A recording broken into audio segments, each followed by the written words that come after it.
Buenas noches para todas las personas que nos acompañen y para aquellas que disfruten esta transmisión en diferido. Vamos a esperar que la plataforma anuncie que estamos acá en directo. Esperar un poquito que la gente se vaya uniendo.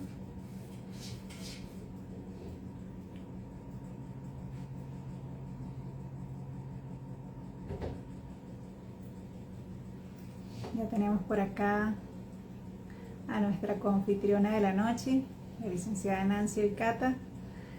Y bueno, vamos a tratar un tema muy importante. Estamos tratando de abordar temas para empoderar a los padres y a los cuidadores.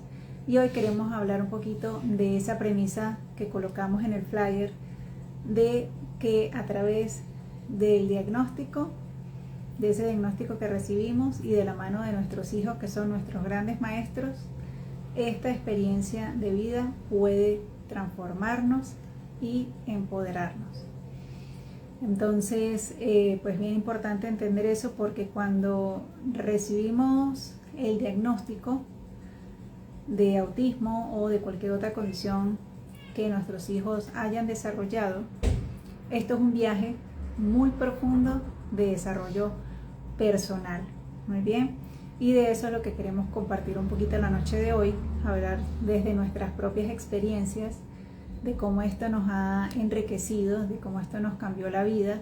Muy bien, y que es muy importante pues compartir este tipo de experiencias, porque finalmente es lo que nos permite generar comunidad y también entender qué es lo que vamos necesitando en el camino y darle ese protagonismo al padre, al cuidador, porque finalmente es el roble y la columna vertebral que va a ser, además, como digo yo siempre, ese orientador, ese gestionador de procesos para brindarle la mejor plataforma de vida a su hijo.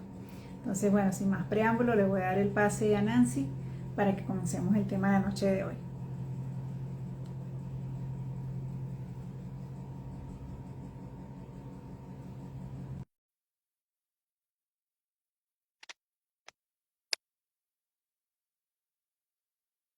A ver si nos da, perfecto. Hola, ¿cómo Maravilloso. están? Buenas Está noches. aportando de un bien la plataforma, me Está tiene aterrada.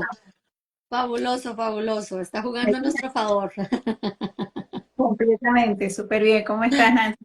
Muy bien, muchas gracias. Bueno, bien y un poquito nerviosa, pero es que hoy es la primera vez que dejo a mi hijo en una casa ajena para una Ah, tarea. Sí, entonces no sé si estaba más nervioso mi hijo o yo. sí, conozco el sentimiento, conozco el sentimiento. Yo Sí, también, ¿verdad? pero mira que la vida, y les cuento a todas las mamás, es una maravilla, porque yo iba muy nerviosa y le dije, mi amor, no te preocupes. Y él iba más nervioso que yo porque era la primera vez que se quedaba pues en una familia de un compañerito por unas horitas, ¿no? Y, y yo afuera le digo, yo te espero afuera, no importa, no importa, yo tengo una cita a las 7, pero yo lo hago desde afuera de la casa. Y me parqueo afuera y entra, y sale la mamá y me dice, ¿cómo estás? Mucho gusto, mira, yo soy X, bla, bla, bla. Y me dice, yo soy maestra de educación especial, no te preocupes, no sé qué, yo tengo un hijo que tiene autismo. Y yo, no, llegué donde era. El mejor hermano no lo puede dejar, dijo Nancy. Mi hijo nunca ha ido a ningún lugar ni mi hija, pero por eso yo abro la puerta de mi hogar para que vengan. Entonces no te preocupes, va a estar bien. Yo entiendo muy bien de esto, sé cómo te sientes. O sea, me dio todo el confort y yo decía, Dios es maravilloso. No me pudo haber puesto otra mamá porque su hijo es mayor que mis hijos. En este camino para decirme, ¿sabes qué? Estás tranquila, yo te lo llevo ahora si no alcanzas a venir, si sigues ocupada. Maravilloso. Cuando se hace comunidad y cuando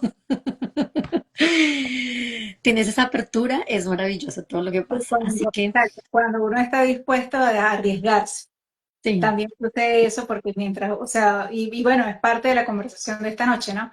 Que lógicamente al principio uno en la situación, uno va mucho hacia adentro, está muy en introspección, muy cerrado, muy aprensivo, pero a medida que la misma experiencia te va haciendo romper parámetros, ujú, se va ajustando y se va deslastrando de ciertas cosas, entonces empiezan a llegar esos pequeños milagros y esos ángeles que Ujú, son maravillosos. Entonces, sí, fíjate, qué bonita experiencia. Yo creo que para mí, la primera vez que tuve que vivir así, cómo me costó, ujú, fue porque aquí en el colegio de Mati hacen unas convivencias anuales. Y entonces la primera vez que la convivencia, y yo, no, no vas. O sea, me acuerdo cuando era y yo de una vez ni de le dije, no, no vas a ir, Mati. Entonces, pero ¿por qué, mamá? Yo quiero ir. No, mi amor, ¿por qué no? Entonces eso yo tuve que ir al colegio, ve, yo, ajá, pero ¿quién es el que lo va a...? No, que eso lo organiza no sé quién, ajá, pero ¿quién es el profesor que va a ir? ¿Van papás? ujú, ¿Cómo es la logística? Yo estaba súper angustiosísima y entonces, porque, claro, porque me daba mucho miedo de que él de repente allá, pues, obviamente uno no está por saber los niños qué actitud puedan tomar, qué ujú, iba a pasar. Pero bueno, ya después de hacer como que todo ese recorrido y tener cierta información en mi cabeza para deslastrarme de las fantasías negativas que me estaba generando, que me daban ujú, mucha presión, y darle una serie de recomendaciones a Mati, le dije, no, Mati, si vas a ir. Y Mati, bueno, súper emocionadísimo de ir ahí fue el diferente. Mati estaba súper emocionadísimo de ir y ujú. yo súper angustiadísima. Me acuerdo que esa mañana contando las horas, escribiéndole al docente, de que no, tranquila, no se preocupe, yo estoy pendiente de... Sí, cada quien vive esas experiencias diferentes, pero, o sea, a ver, yo tenía mucha aprensión, pero en el fondo de mi corazón sabía que lo correcto era dejarlo ir, Ujú, que tenía que vivir esa experiencia. Pero eso forma parte de todo el proceso, ¿no? Y bueno, el tema y lo primero, que son los pilares en los que nosotros nos vamos a sostener acá en la conversación de la noche de hoy, por eso quisimos iniciar en este tema, es precisamente esa gestión de las emociones y el duelo. ujú, Cuando uno recibe ese diagnóstico, Nancy, ahí me gustaría que me comentaras un poquito tu experiencia, porque tus hijos y los míos se llevan una diferencia de edad muy similar. Y yo no ujú. sé si a ti te hacen esta pregunta, pero a mí siempre me dicen, ¿pero por qué tú tuviste otro hijo después de tener a Matías? La gente se Si pregunta. sabías que estaba así, exacto, sí. Ajá.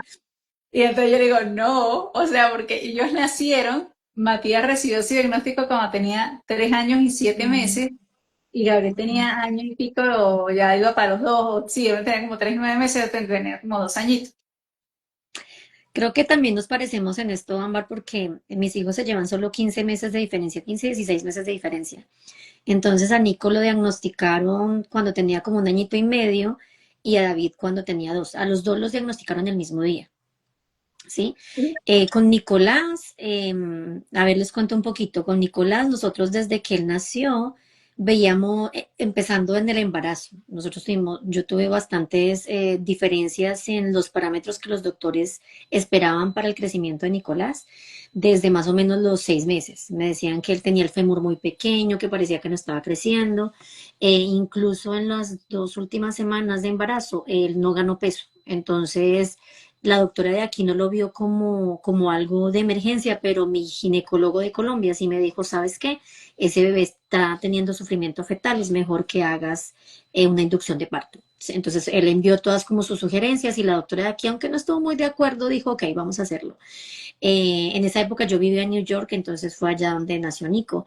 Y él desde el comienzo sí tenía muchas características como el bajo tono, el que no estaba cumpliendo como lo esperado para su edad a nivel motor, Ok, ni de sí, lenguaje, estrabismo. Y entonces yo ya obviamente llevaba tiempo en la clínica y pues mis compañeros me decían, no, dale un poquito de tiempo, tú ya sabes que cuando están pequeñitos pues ya, bueno, y así, y yo decía, bueno, en esa época sucedió algo con inmigración aquí súper fuerte y nos tuvimos que devolver a Colombia. En Colombia no, ellos me dijeron, no, este chiquito tiene un retraso general a nivel claro. motor y de desarrollo y de lenguaje, entonces lo evaluamos más rápido, entonces iniciamos terapia allá.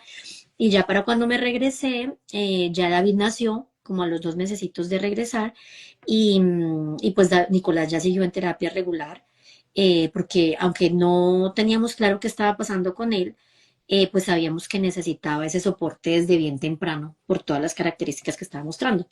Y David, así pasaron los primeros años, y David, cuando empezó como a los 6 meses, él fue al contrario, él iba súper rápido, él fue un niño que se sentó, gateó, caminó, si no te miento, para antes de los 11 meses ese chiquitín ya estaba caminando, súper fluido.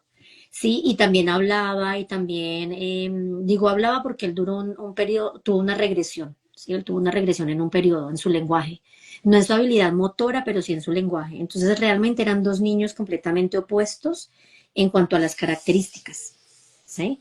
Entonces, en cierto punto, yo pensé que David estaba imitando a Nicolás, ¿sí? En cuanto al comportamiento y en cuanto a la comunicación. Si yo decía es normal porque Nico no se está comunicando y pues su modelo primario es Nico, entonces David tampoco quiere hablar por eso y por eso dejó de decir palabras, entonces yo como que vinculé mucho lo que estaba sucediendo con David pues al modelo de su edad que era Nicolás. Entonces, pero no, ahora que analizo, que ya he estudiado tanto, digo, no, David tenía de fondo un problema de regulación marcado mucho por la parte gastrointestinal, ¿sí? Que es lo que siempre ha tenido como la pauta. Y en eso no sé si vamos a enfocar ahorita un poquito más o más adelante en otra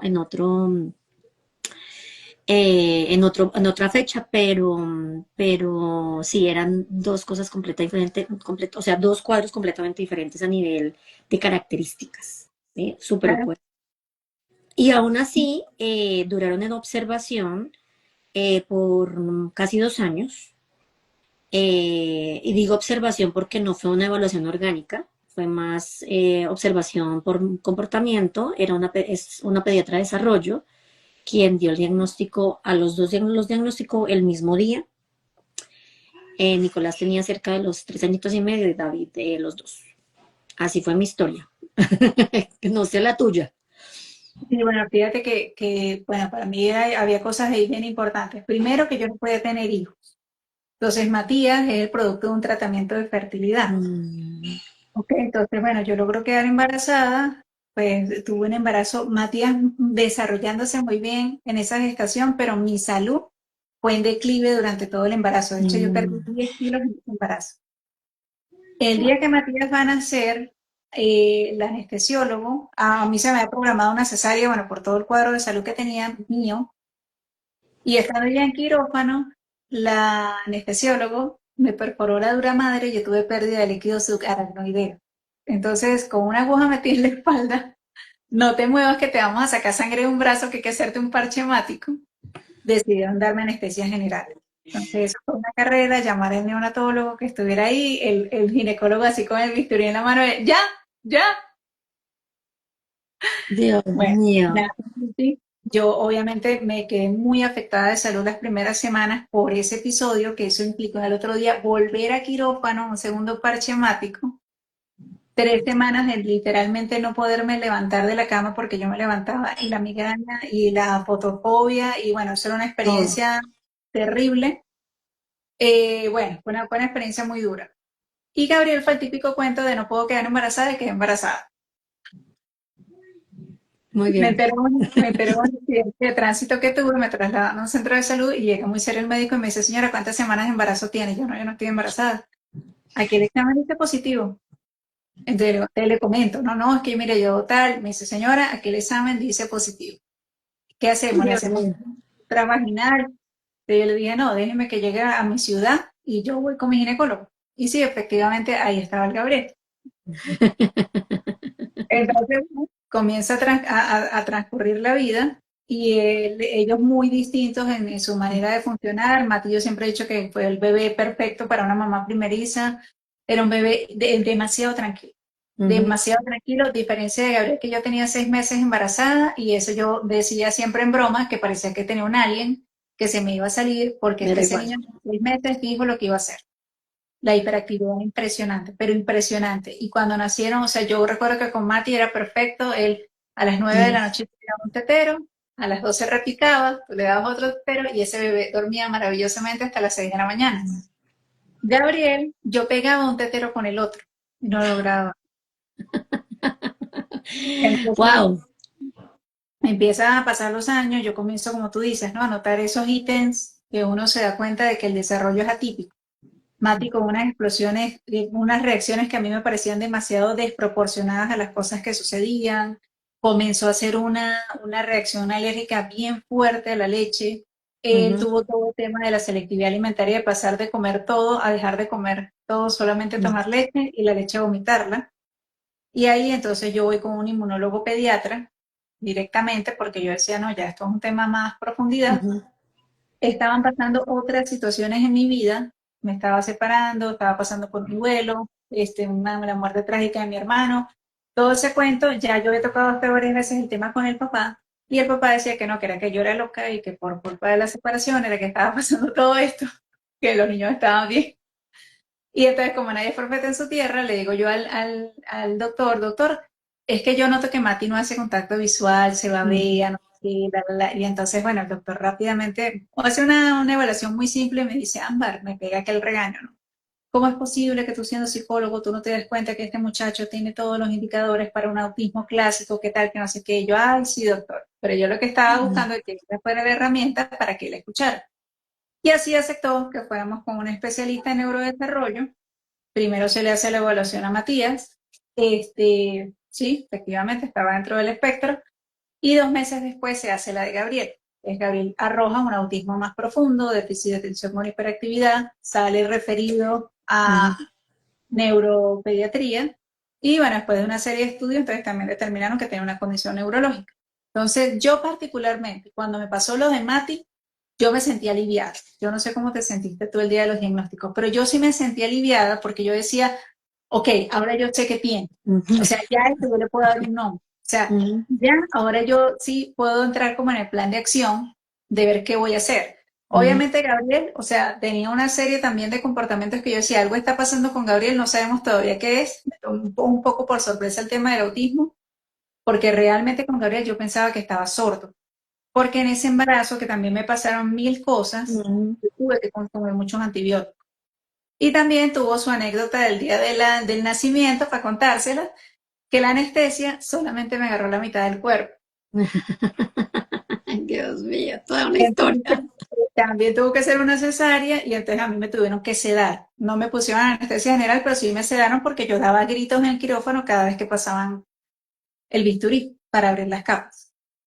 Entonces, bueno, entonces resulta que, claro, el día que yo me veo con esos dos diagnósticos, ya estando sola, tal, sí, o sea, da como mucho miedo, ¿no? Como que, bueno, Ujú. ahora cómo voy a gestionar esto. Pero a mí, de verdad, yo nunca me conecté con el dolor.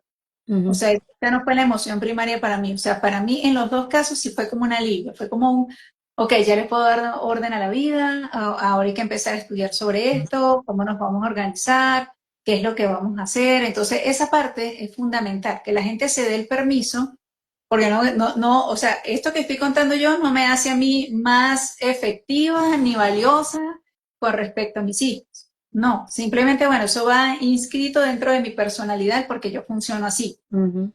Pero la gente tiene que estar clara con qué se conectó, si es con el miedo, es con la tristeza, porque lógicamente todos como papás tenemos expectativas sobre nuestros hijos.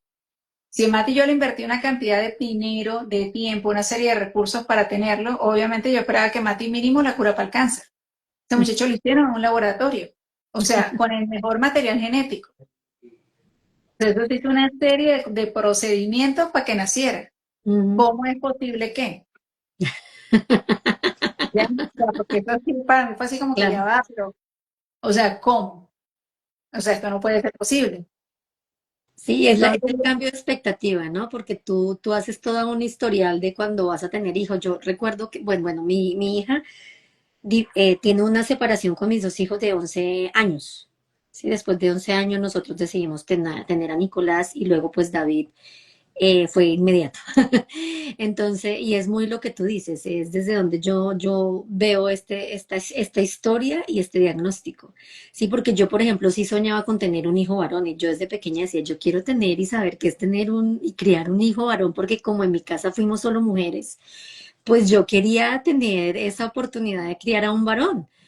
Y cuando nació Nicolás fue muy como tú, bueno, no necesitamos tratamiento, pero sí después de tantos años no lograba salir Nicolás.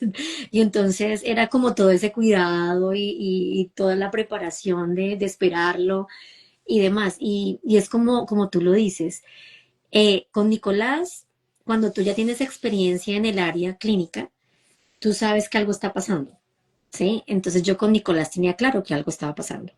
Entonces, finalmente yo estaba buscando ese diagnóstico. Yo decía, yo quiero que me digan qué es para yo empezar a dirigir mis acciones hacia eso, ¿sí? A lograr ayudarlo a avanzar, ¿verdad? Porque si tú no tienes claro qué está pasando, pues entonces no tienes cómo dirigir ese camino eh, para él y para tu familia. Pero con David, que se parece mucho al tuyo también, que era más hiperactivo, más, o sea, él mostraba todo, lo desarrollaba todo súper rápido. El problema de él era que no se regulaba, ¿sí? Entonces era donde yo decía, no, estos dos chiquitos no son iguales. Y con él yo sufrí algo como una decepción cuando el diagnóstico, porque yo decía, yo no creo que él tenga autismo. Yo, el día que me dijeron, yo decía, y me pasó algo súper curioso. Yo inicié evaluación a nivel clínico y a nivel educativo. Y el día que me entregaron el diagnóstico de ellos, me entregaron primero el de Nicolás y yo decía, bueno, ya esto tiene nombre, como que yo decía, yo sabía que algo estaba pasando, entonces como que tenía claro que tal vez ese era el nombre, ¿verdad? Y, pero con David yo estaba con la doctora, me dice que tiene autismo y a los 5 minutos, no te miento, me entra una llamada del distrito escolar, donde lo estaban evaluando también como por 4 o 5, no sé en cuántos meses. Y me dice la señora, estoy acá con todo el equipo de trabajo de la escuela, todos los profesionales que evaluamos a David, ya tenemos el criterio diagnóstico con el que David va a ingresar a la escuela. Y ellos me dijeron déficit de atención e hiperactividad y su hijo no logra el criterio para autismo. Así, literal, me lo dijeron. Y la doctora que la tenía enfrente me dijo, sí, él tiene autismo. Entonces yo respiré, yo me acuerdo, mira, nunca se me va a olvidar esa respiración. Yo respiré profundo y dije, sigo en lo mismo. O sea, Claro, yo vengo a que ellos dos que están fuera y son observadores externos a que me exacto. ayuden a aclarar qué está pasando con mi hijo. Y resulta que un profesional me dice, un equipo de trabajo me dice una cosa y el otro me dice otra. Entonces yo se respiré profundo, la otra me dijo que si estaba bien, le dije no. Tengo en el teléfono al distrito escolar, ellos me dicen que David no tiene autismo. No, entonces claro, la doctora abrió los ojos gigantes y le dije, doctor, ¿usted puede hablar con ellos? Y entonces, claro, ya los dejé a ellos conversando, duraron como unos 15 minutos para allá y para acá. Luego me pasa el teléfono y me dicen en la escuela, vamos a adaptar el diagnóstico de la doctora. Es decir, que David va a quedar con el criterio de autismo y déficit de atención e hiperactividad. Y yo me acuerdo que yo salí de ahí y dije, ok, ya le dieron nombre, que era lo que yo estaba buscando, ¿verdad? Pero yo no me sentí conforme con el diagnóstico desde pequeño de David. Yo sentía que era otra cosa, aún siento que es otra cosa, no sé por qué, no entiendo por qué, pero bueno. Pero yo salí sin miedo. Yo salí y lloré solo como a los 15 días. Como que caí en cuenta y dije, espérame, ¿qué fue lo que pasó? Y ya como que liberé la tensión y dije, wow, tiene nombre, pero ¿por dónde empiezo? Sí. Sí, exacto, porque eso es el primer punto exacto, cuando uno puede definir con qué emoción se encuentra y luego mira ese tema de la expectativa que yo tenía sobre este hijo de quién iba a ser, pues resulta que la forma de reconciliarse en el proceso es empezar a ver quién es, Ujú, más allá de esa expectativa que yo tenía, porque eso sí es lo que me permite empezarlo a mirar con esa objetividad de que, bueno, que tengo a esta persona enfrente y que esta persona, pues desde todo punto de vista va a ser un desafío porque es alguien con quien me voy a conocer, con quien ujú, me estoy reencontrando. Y esa parte es fundamental porque si uno no hace ese proceso no puede aceptar el diagnóstico. Y no aceptar el diagnóstico es cuando uno empieza a evadir la realidad, las situaciones, a creer que eso va a pasar por sí solo, que cuando esté más grande se le va a quitar. Eh, Te aparta emocionalmente de tu hijo porque obviamente, o sea, no puedo estar 100% para ti si por una parte yo no puedo aceptar que esto va a formar parte de tu existencia y ujú, parte de nuestra vida, de cómo nos va a cambiar la vida a todos. ujú. Porque no solamente la persona que recibió esa etiqueta, es para todos que esto va a traer una transformación, un cambio de vida. Y entonces el darle la espalda a ese proceso y empezar a evadirlo, obviamente empieza a generar una carga emocional que tú la vas a Fuerte. empezar a automatizar, que se va a reflejar probablemente en la relación de pareja si existe, en la familia y obviamente pues va a traer un declive emocional que finalmente, así te resistas, la vida finalmente te va a poner ahí enfrente de que, bueno, esto es lo que te tocó vivir, eh, hay que aceptarlo, no desde la resignación, pero sí desde el punto de entender de que cuando lo empiezas a mirar con objetividad y te empiezas a reconciliar con el proceso, dejas de sufrir, porque es otra cosa importante aquí. que es el principio de la resiliencia. O sea, el dolor es inevitable, pero el sufrimiento es opcional. Punto número uno. Y punto número dos, que esto fue una frase que se le escuché una vez a una mamá de un joven con síndrome de Down, que me impactó, pero yo voy muy de acuerdo con esa frase que dice que la vida no te da lo que tú te mereces, la vida te da por lo que tú estés dispuesto a luchar. Ujú, ¿Por qué digo esto? Porque muchas veces en estos procesos se maneja mucha culpa. No, que esto fue porque yo, quién sabe yo qué hice durante el embarazo, ¿no? Porque pasó tal ujú, situación, porque estaba ocurriendo tal otra. Entonces, bueno, se empieza a aplicar ese criterio de castigo divino, o que ujú. por tal Ay, sí. circunstancia. Entonces, o lo contrario, ¿no? ¿Cómo es posible que si yo me cuide tanto, que si yo no sé qué, cómo es que este sea el resultado? ¿Ya? Entonces, no, se trata simplemente de un tema estadístico, de un tema Y de unos parámetros de epigenética, o sea, de una serie de procesos que, como le pasó a Nancy y me pasó a mí, eso se llama ganarse la lotería genética. La lotería genética es cuando tus dos hijos, o sea, dos o más hijos, comparten un mismo diagnóstico. Eso es una lotería genética. Entonces, a mí siempre me han preguntado eso, me decían que por qué no tuve más hijos o que porque yo no los había llevado a hacer pruebas genéticas. Entonces yo le decía, ujú, mira, esas son unas pruebas tan costosas que a mí cuando me las propusieron, yo dije, uno, yo ya no voy a tener más hijos porque antes de yo montarme en este tren del autismo, yo ya me había mandado a cortar las trompas. O sea, yo tenía muy claro que yo más de 2 hijos no iba a tener. no vas a tener. Punto número dos, las condiciones que ellos presentaban en sus fenotipos conductuales y todo lo que se le evaluó, pues realmente no apuntaban de que íbamos a obtener más información yendo a la parte genética. O sea, nos pudiera decir Ujú. bastante bien, pero a nivel de tratamiento, realmente aquí no estábamos frente a un No había síndrome diferencia.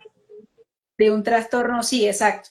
Y yo decía, esa cantidad de dinero que es grandísima, yo prefiero invertirla en terapias y en recursos que me parece que van a ser más efectivos para Mati Gabriel. Simple. O Y sea, ya. ya el por qué, saber el por qué no me va a cambiar la realidad de vida. O sea, yo en eso sí siempre fui como muy contundente. Y nada, y seguimos la vida y vamos para adelante. Entonces, pero bueno, entiendo nuevamente, ¿no? Que es un tema muy, muy personal de cómo cada quien lo ve, pero marca mucho en función de la personalidad, completamente. O sea, si tú lo ves desde la resiliencia o si tú lo manejas desde la indefensión, porque obviamente te reporta tu propia historia de vida. Ujú. Entonces, ahí es donde uno también tiene que empezarse a encontrar y a revisar y a mirar mucho de sus propias creencias, ¿no? O sea, de las creencias que trae heredadas, las que tiene propias, porque todo eso va a jugar un papel fundamental allí para poder ir avanzando en ese proceso, porque la segunda etapa que nosotros tuvimos que vivir, obviamente fue la educación y cambio de perspectiva. Ujú. Me imagino que tú igual que yo recuerdo que sea en el consultorio agarré las historias como si estuviéramos aquí en un estudio de casos, como si no fueran mis hijos, yo leí los informes y les dije fue, bueno, ahora yo necesito saber cuáles son todas las áreas de las que yo tengo que estudiar y Ujú. aprender. O sea, por favor, necesito que me amplíen ese tema, porque si bien yo tengo 10 años siendo psicólogo, cuando sucedió eso de los diagnósticos, el tema es que yo nunca he sido un psicólogo infantil. Entonces, de verdad que yo necesito, pues, armarme de conocimiento, porque el conocimiento es poder. Sí, claro. Y obviamente, en función de conocer muchas cosas, esa es la importancia de por qué tenemos que educarnos sobre lo que es, porque eso es lo que permite el cambio de perspectiva. No sé Pero cómo mira puede. que a mí me gustaría devolverme un poquito, porque tú dices que a ti no te ni importó el por qué, pero mira que como yo lo siento y como yo lo viví, ¿sí? Ahora que me devuelvo y analizo todo, digo, bueno, yo recibí ese día el diagnóstico y como te digo, no lloré, no lloré, ¿sí? Me decepcioné un poco con el tema de David, pero una vez me dieron el diagnóstico, yo empecé como en un maratón de lograr entender todo. Yo quería saber el por qué ellos dos eran así. Y yo quería saber si era genético, porque no, como no habíamos hecho nada orgánico, sino solo pues por las características comportamentales. Entonces, yo me metí a empezar a buscar los especialistas de genética, o sea, yo vinculé. David está teniendo estas dificultades, yo necesito un neurólogo. Nicolás tiene esto, yo necesito un gastroenterólogo. Y empecé como a buscar qué era lo que estaba pasando, ¿sí? Como que no me quedé con el término ahí quieta, sino que empecé a buscar. Y luego de unos años, cuando empecé, bueno, a mí me diagnosticaron después con cáncer, bla, bla, lo que tú decías, por algún lado se detona cuando tú no logras aceptar y cuando tú llevas tu vida en una dirección que tal vez no es tan balanceada. Entonces, y lo voy a explicar un poquito. Yo entendí años después que en el día en el que a mí me dieron el diagnóstico, yo estuve como por un tiempo en un modo, entre comillas, sobrevivencia, ¿cierto? Y sobrevivencia por ese diagnóstico. Y entonces uno dice, no, pero ¿por qué sobrevivencia? Sí, claro, porque es que se me rompe por completo, ¿sí? Lo que tú decías, la imagen que yo tenía que iba a ser mi crianza con mis hijos varones, ¿cierto? La expectativa que yo tenía de todo lo que ellos iban a lograr, ¿verdad? Se rompe toda la estructura y la dinámica familiar. Entonces, finalmente, cuando tú rompes todos los pilares que te sostienen, tú sí entras en modo sobrevivencia, ¿sí? Así fue como yo lo sentí y luego me lo expliqué a mí misma. Y entonces, y entiendo muchas mamás cuando reciben el diagnóstico. Y entonces, vamos a lo mismo que tocábamos la semana pasada. Tú puedes ir en modo ataque, en modo parálisis, ¿cierto? Y se me fue la otra, parálisis o huida, ¿cierto? Y entonces lo que yo hice fue en modo ataque, buscar a todos los doctores, empezarlos a enfrentar, empezarlos a buscar como... Ese fue mi modo ataque. Sí, yo necesitaba que ellos me dieran, yo me sentía así. Y entiendo muchas mamás ahora porque hay muchas mamitas a las que se les explican las cosas y están ahí como que tú le hablas a una pared. Sí, es mucho y por eso quería tocar también este tema contigo, para que tú nos des ese punto de vista también, que tú le explicas y la mamá está ahí, como que ella no logra actuar, como que ella no logra definir, está paralizada. Y Mucho. hay otra que definitivamente ella se va por todo, justifica todo, ¿sí? Es muy modo huida, sí, me dieron el diagnóstico. Y uno cree que uno sufre estos tres procesos muy reptilianos solo cuando está realmente, cuando alguien te viene a robar o cuando te choca. No, este diagnóstico sí te pone ahí, ¿sí? Que la manera como lo vives es diferente, pero definitivamente tú estás modo huida, modo parálisis o modo ataque, ¿sí? Y entonces yo ahora cuando veo a las mamis digo, todavía yo no puedo entrar a explicarle a esta mamá nada, porque no me va a entender, Claro, no porque me va a no ha entender. podido, o sea, es el tema del tiempo, ¿no? La latencia, Mm, lo que para cada uno significa, que es lo que yo digo, que va muy en mm, función de la personalidad y que uno tiene que ser muy prudente de ujú, entender que mi verdad no es absoluta y no es tu verdad. O sea, no que lo que funcionó para mí, lo que fue mi ujú. vivencia en ese momento, esa es el top, o sea, esa es la que tiene que ser, ¿no? Porque La cada única. tiempo es distinto, exacto, cada tiempo es diferente. Hay cosas que cuando llega a esta realidad, tus prioridades de repente son diferentes a las mías cuando te presentó, ¿ves? Entonces, Ujú, en función de todo eso, y eso es bien, bien valioso, que los terapeutas lo tengan muy presente para saber también cómo es el abordaje que se le hace a esos ujú. papás, para poder, o sea, montarlos en el barco y en el trabajo en equipo, que es lo que hablábamos la semana La pasada, ¿no? semana Que uno pasada. siente como que, no, es que este papá no está interesado en el proceso, no, es que esta mamá es demasiado intensa, sino que, bueno, cada quien en función de cómo lo vive, ese modo alerta, ¿ok? Ujú, Ese sistema límbico que está todo lo que da, eh, pues lógicamente en función de eso tenemos que entendernos y el tema de que lo que va ayudando a bajar o aplacar esa ansiedad, que es precisamente ese modo alerta que está ahí, porque la ansiedad viene por incertidumbre. ujú.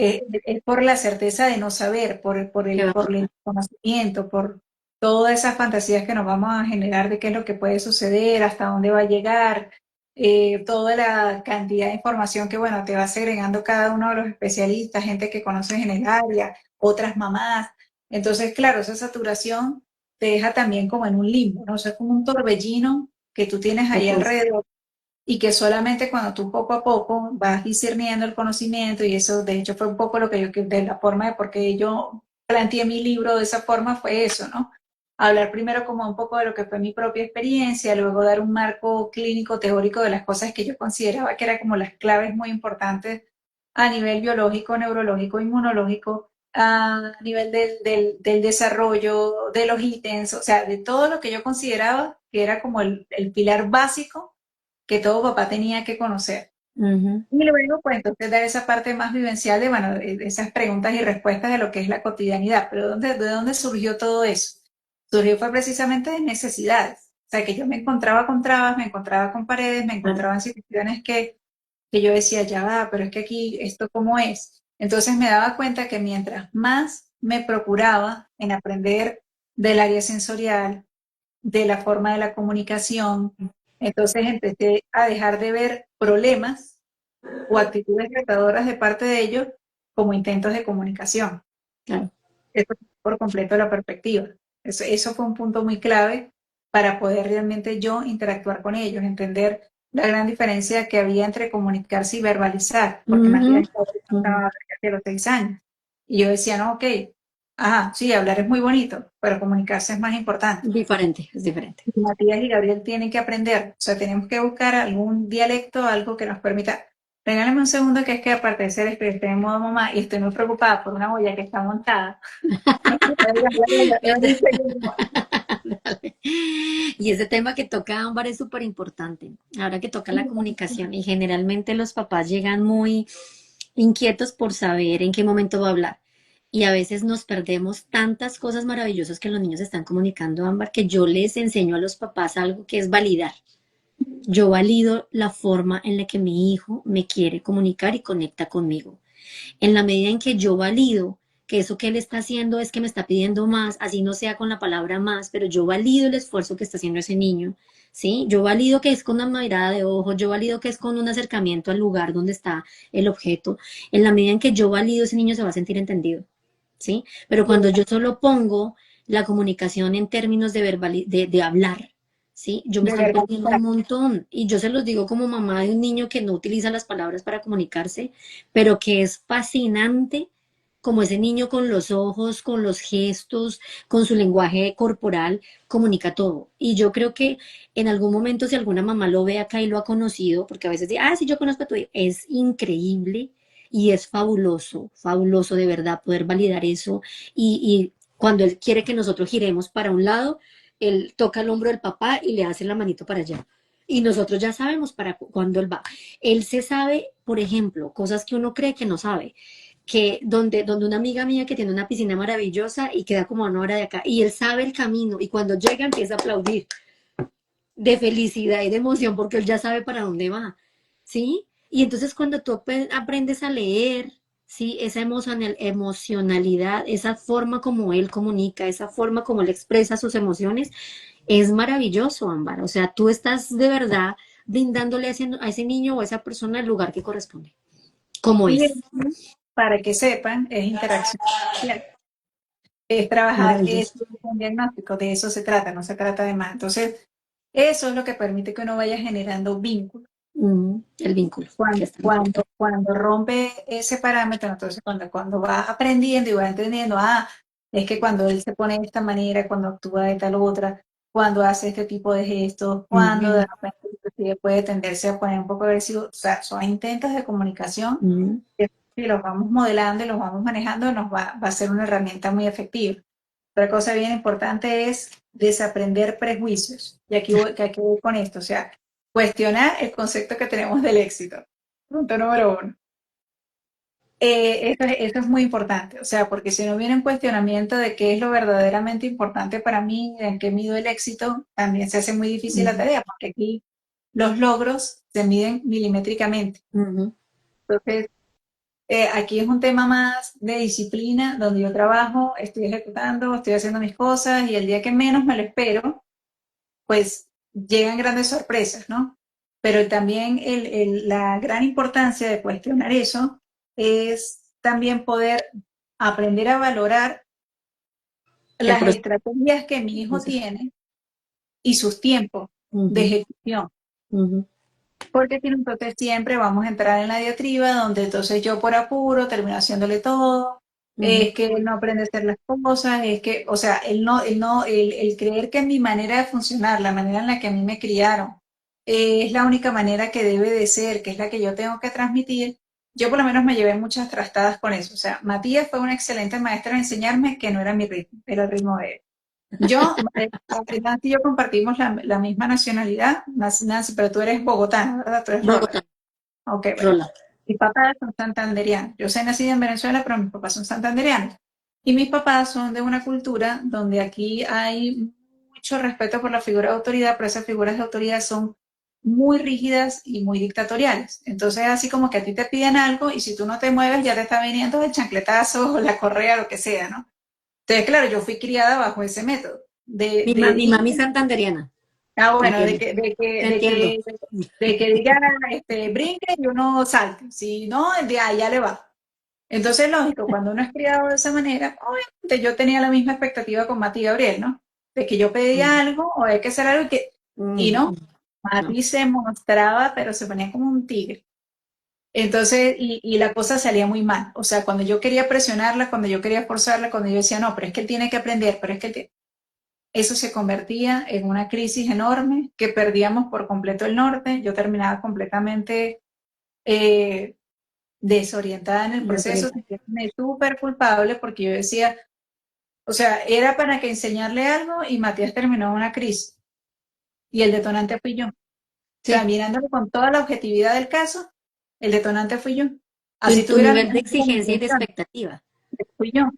Sí, claro. Entonces, cuando yo empecé a darme cuenta de eso, me abrió una puerta maravillosa, que es otra cosa a la que yo los invito mucho, que es darnos cuenta de que aquí hay mucho que trabajar en el proceso de la observación. Ujú, Nosotros tenemos que ser grandes observadores para que realmente podamos empezar a escribir esta historia, a aprender a conocer una nueva forma de criar, ujú, ¿ok?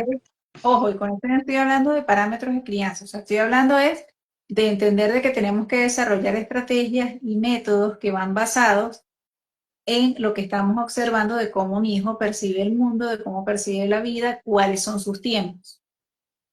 Porque eso fue lo que a mí se me permitió ir desarrollando el tema de rutina y ujú, cronogramas, bien, de manera exitosa. No, es que él no sigue ninguna rutina, no, es que no se puede, no, sí se puede, lo que pasa es ujú. que hay que ir poco a poco, no hay que engolosinarse con 10 a la vez, vamos un peldaño, cuando consolidamos ese, bajamos al siguiente, muy bien, pero eso se consigue es a través de eso, o sea, esa observación que me permitió a mí, inclusive fuera de los momentos que eran clave, hacer entrenamientos, yo decía, bueno, vamos a ver cuánto tiempo le demora a ellos vestirse. Ahorita en la etapa que cada uno tiene, donde obviamente pues siempre Mati ha tenido mayor autonomía que Gabriel en ciertos procesos, pero entonces yo hacía ese proceso por reloj, cronometrado. Ver realmente cuánto era el tiempo que les demoraba. Claro, porque eso era lo que me permitía ser Mm, objetivo. Porque decir, mm. no, es que se demora mucho, no, es que es muy rápido, pero eso cómo se mide en tiempo. Sí, Cuando claro. hay un horario para salir, ya, si yo sé que todos los días salimos a una hora determinada, pues yo necesito saber cuáles son esos rangos de tiempo Tiempo para para poder que hacer tu rutina. esto yo pueda programarme de verdad, decir, bueno, ya yo sé que para que ellos realmente puedan practicar diariamente y vayan desarrollando estas destrezas, que para Mati tienen un poco más de autonomía, para Gabriel implican en algunos casos pues un apoyo total y en otro el tema de dirigirlo, pues para cada uno se tiene periodos de tiempo diferentes. Entonces tengo que conocerlos en exactitud porque es lo que me permitía hacer sí, o sea, ese cálculo perfecto en el tiempo para saber a qué hora nos levantaba, que empezáramos una mañana tranquila, que no comience ese agite, ese estrés, o sea, que ya los niños de que salen de la casa salen desregulados porque fue una lucha titánica y ya yo siento que me voy a morir y que fracasé en día y son las 7 de la mañana. O sea, a mí esto me parecía terrible. Yo decía, no, o sea, aquí nuevamente la de la falla soy yo. Ujú. Porque eso sí siempre lo he tenido yo muy clara y no es porque yo me quiera echar látigo, pero yo sí siempre miro mucho con objetividad. Cuando pasa algo que salió, el tren se nos salió de control, yo siempre digo, bueno, la responsabilidad de esto es mía, porque es Ujú. que yo soy el orientador, o sea, ¿dónde estuvo la falla? Entonces la Y guía, hablo, sí. y hablo desde la responsabilidad, nunca de la culpa. Ujú. Fíjense la gran diferencia de eso en el discurso.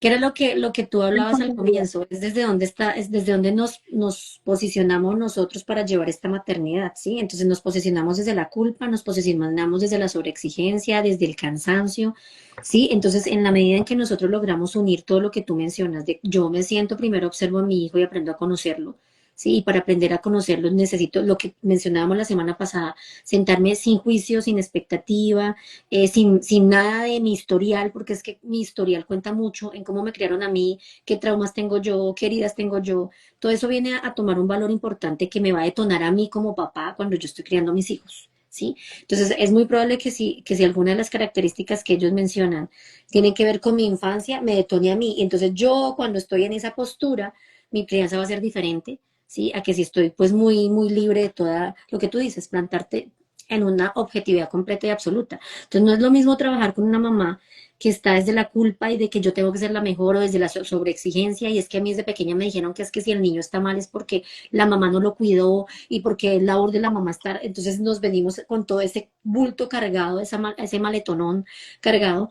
Y desde ahí yo voy a entregar las estrategias a mis hijos. ¿Sí? Si yo estoy una mamá que se sobresatura y que quiere tener todo bajo control y que quiere, o sea, va a llegar un punto en el que yo desde el cansancio ya no voy a tener la misma paciencia de si mi hijo tiene que intentarlo 20 veces, porque desde donde yo estoy plantada no es desde donde debe ser, ¿sí? Entonces, por eso, lograr llegar al centro, lograr analizarse primero uno como papá. A mí me pasó algo el año pasado muy interesante y era que yo hablaba mucho de que yo ya había aceptado el diagnóstico y que ya lo había aceptado y que ya lo había aceptado. Y a través de los años en toda la parte de psicología y de consejería que había tenido, yo decía, no, esto ya hace muchos años que está saldado. Pero ahora que entró la adolescencia, que es otra época súper compleja, ¿sí? En la que tú tienes que volver a empezar realmente, porque uno empieza en la infancia y uno aprende de todo y entonces ya tiene todo el mundo a sus pies, yo ya Dios hice, yo ya mío.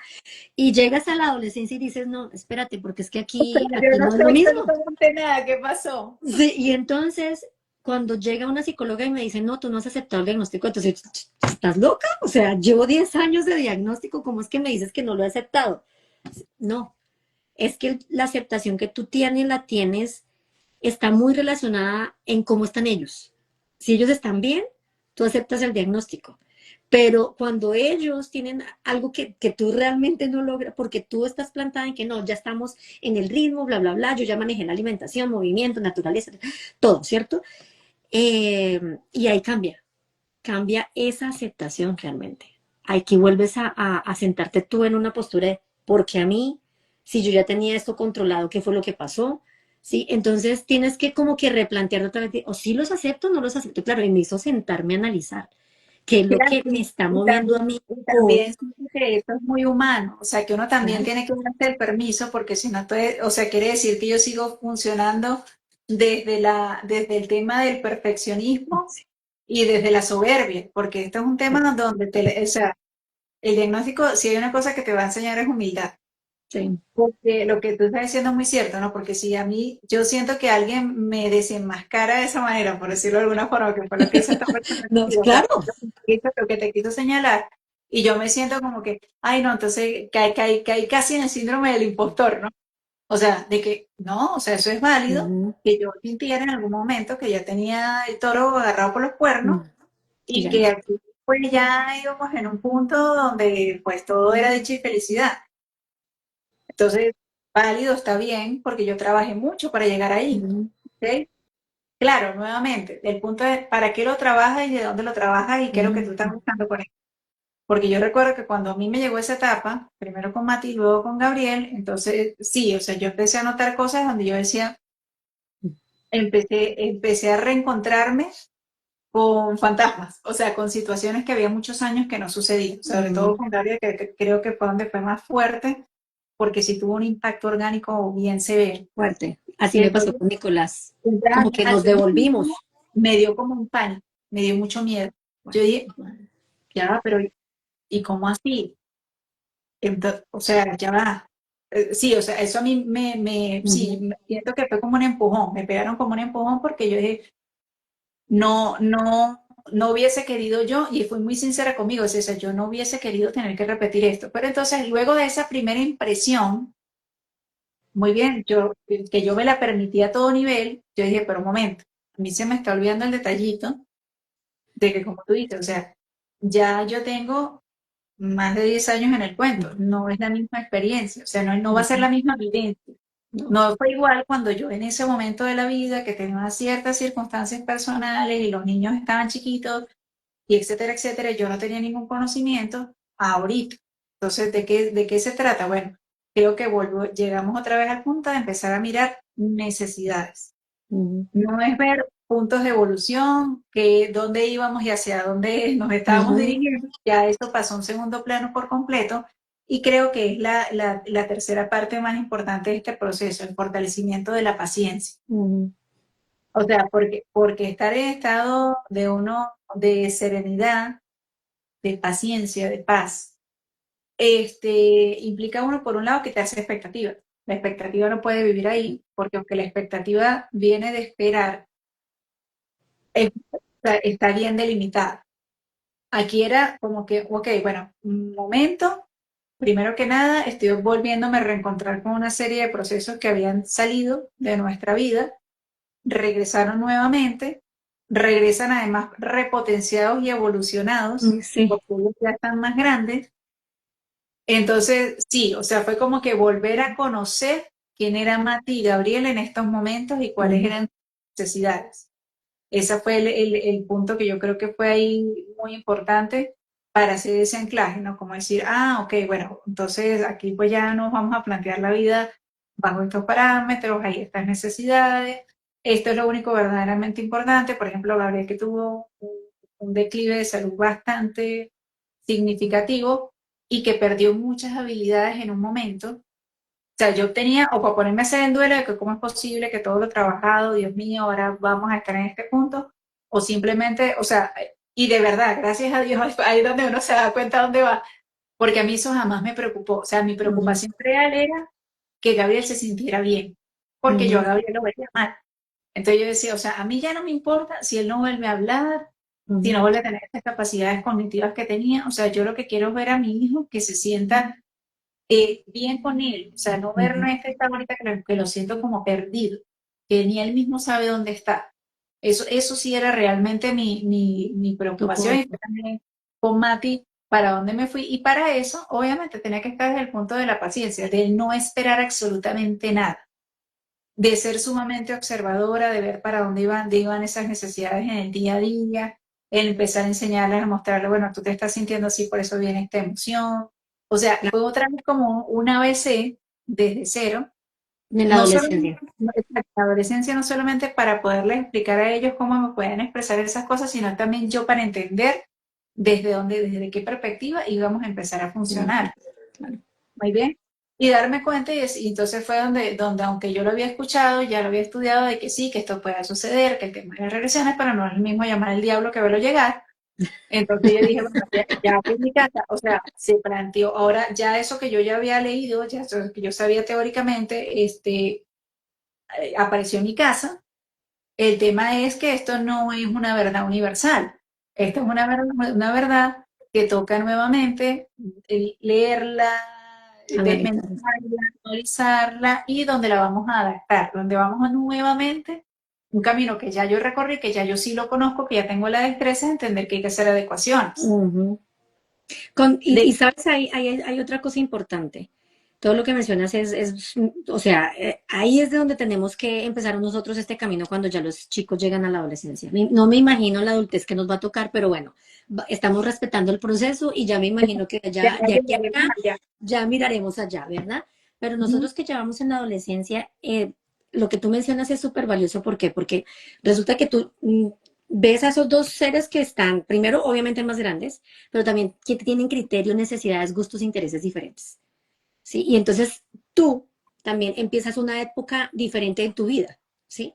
Entonces unes con que estos chiquitos están en una época diferente y tú también estás en una época de tu vida diferente, en la que tu cuerpo también te exige cosas, no te exige, te está mostrando cosas diferentes.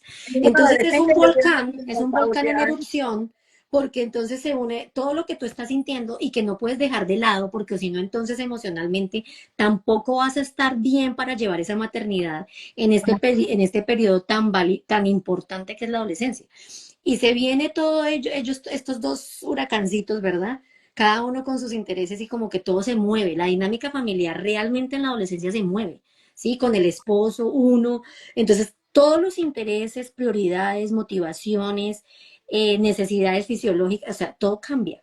Entonces es como empezar una vez más a construir el pilar que nos va a mover, ¿sí? Y yo siempre voy con lo mismo, que uno puede dirigir sus acciones en dos líneas. Y mira que ya casi tengo que también irme por mi chiquito, pero para ir haciendo como dos líneas. O tú te fijas en el resultado y tú planteas tu camino dependiendo de los resultados que quieres tener, ¿sí? Y entonces te vas a matar la cabeza si no obtienes esos resultados.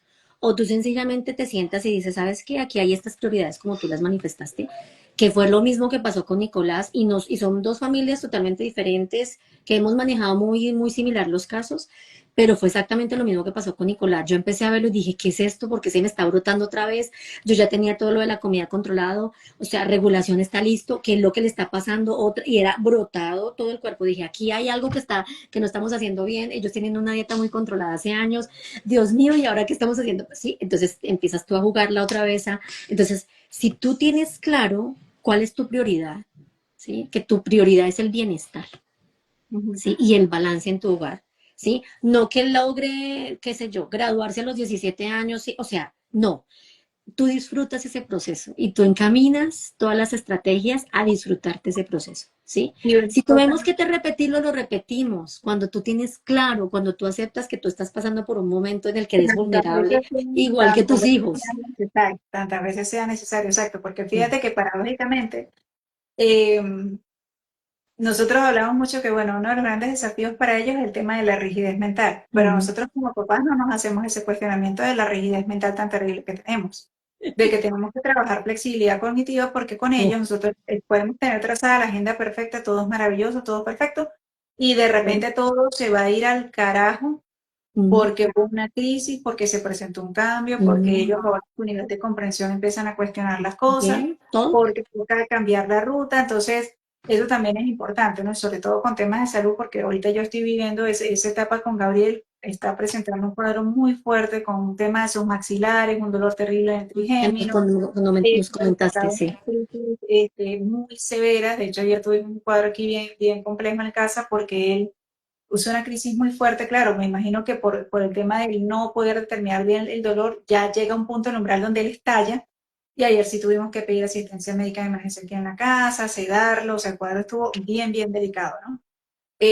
Bueno, Mati obviamente queda en la mitad del cuadro, luego se agarraron a pelear, bueno, fue una situación bien compleja, Dios mío. entonces, sí, o sea, imagínate, yo aquí sola, entonces en un momento conteniendo ahí, corriendo a darle un Melat Olive, que fue lo que el momento le di, y entonces luego fue corriendo donde conseguí el celular para llamar a lo de la asistencia médica y decir, necesito una tercera persona aquí, estamos aquí completamente solos, porque yo decía, el Gabriel necesitamos entre dos para contenerlo, bueno, pasa todo ese cuadro, pues llama a la neuropediatra, todo lo que tocaba hacer. Entonces, en la tarde me dice Mati, mamá, yo no sé cómo haces tú para, o sea, yo no entiendo cómo haces para estar así de tranquilo.